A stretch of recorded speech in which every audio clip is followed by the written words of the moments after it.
190 million pound जी गैर कानूनी मुंतकिली वारे स्कैंडल में वडी अग भरई।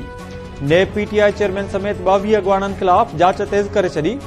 अॻूणनि वफ़ाक़ी वज़ीरनि ऐं काबीना मेंबरनि जे नाले ते रजिस्टर्ड गाॾियुनि, मिल्कियतुनि ऐं अकाउंट्स जो रिकॉर्ड तलब। नेब रावलपिंडी समूरनि सूबनि जे एक्साइज़ वारनि सेक्रेटरीज़ खे ख़त लिखी अॻूणनि वफ़ाक़ी वज़ीरनि असद उमर, शेख रशीद, परवेज़ खटक, उमर अयूब, हमाद अज़हर, फवाद चौधरी ऐं अली जदीद जे असासनि जो रिकॉर्ड तलब करे वरितो।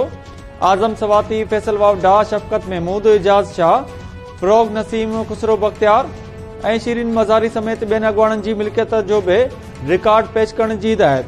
नेब मूजिब 2018 खां हेल ताईं अॻूणनि वफ़ाक़ी वज़ीरनि जेतिरियूं गाॾियूं ख़रीद कयूं या विकिरो कयूं, सभिनी जो रिकॉर्ड ॾिनो वञे।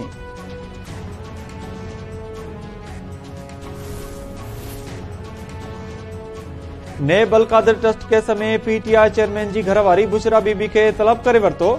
ज़रियनि मूजिब नेब रावलपिंडी बुशरा बीबी खे 7 जून ते पेश थियण लाइ समन जारी करे छॾियो। अलकादर ट्रस्ट जो ट्रस्टी हुअण नाते बुशरा बीबी जो बयान रिकॉर्ड कयो वेंदो।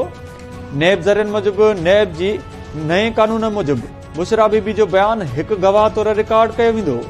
खेसि अलकादर ट्रस्ट जो समूरो रिकॉर्ड बि गॾु खणी अचण जी हिदायत। गुज़िरियल ॿुधणी ते नेब अदालत खे ॿुधायो हो त खेनि बुशरा बीबी जी गिरफ़्तारी घुर्बल न आहे।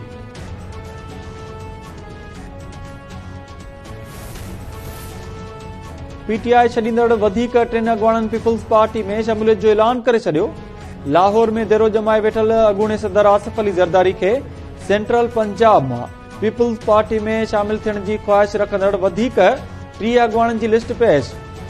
बिलावल हाउस में आसिफ अली ज़रदारी सां पीपुल्स पार्टी सेंट्रल पंजाब जे उहिदेदारनि जी मुलाक़ात दौरान तंज़ीमी मामलनि ते ॻाल्हियूं कयूं हुयूं। NA 74 गुजरांवाला मां चौधरी अली अशरफ वड़ाइच, जलालपुर भटियां जो चौधरी अंसर ऐं PP 58 गुजरांवाला मां चौधरी हारिस मीरान पीपुल्स पार्टी में शामिल थियण जो ऐलान कयो।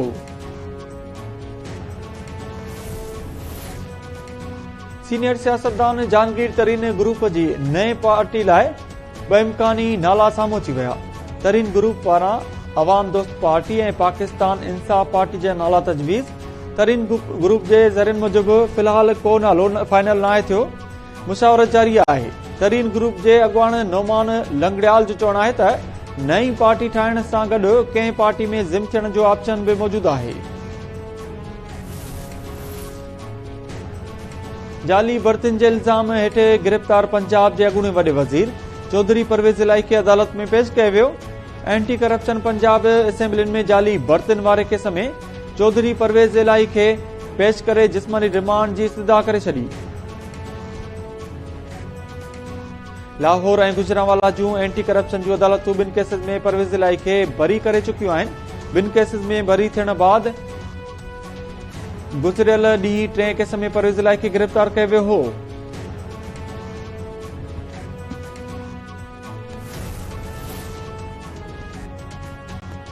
Supreme court practice and procedure act खिलाफ़ दाख़िल दरख़्वास्त ॿुधणी लाइ मुक़रर। चीफ जस्टिस उमरता बंदयाल जी सरबराही में 8 रुकनी लार्जर बेंच 8 जून ते ॿुधणी कंदी। अदालत attorney general Pakistan bar council ऐं सुप्रीम कोर्ट बार समेत समूरियुनि धुरियुनि खे नोटिस जारी करे छॾिया।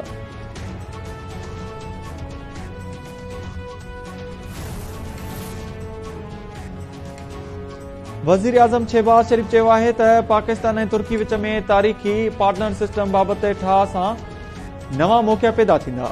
ॿिन्ही मुल्कनि में ईंदड़ 3 सालनि ताईं ॿितरफ़ो वापार $5 अरब ताईं वधाइण जो टारगेट हासिल करण को बि मसइलो न हूंदो।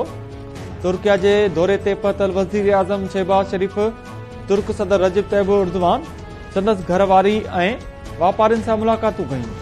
मुलाक़ातुनि खां पोइ ट्वीट कंदे वज़ीर आज़म चयो त तुर्क वापारियुनि पाकिस्तान अंदरि कारोबार में दिलचस्पी ज़ाहिर कई आहे। ज़रायत, तवानाई, इंफॉर्मेशन टेक्नोलॉजी ऐं अॾावत जे शोबनि में सहकार वधाइण चाहियूं था।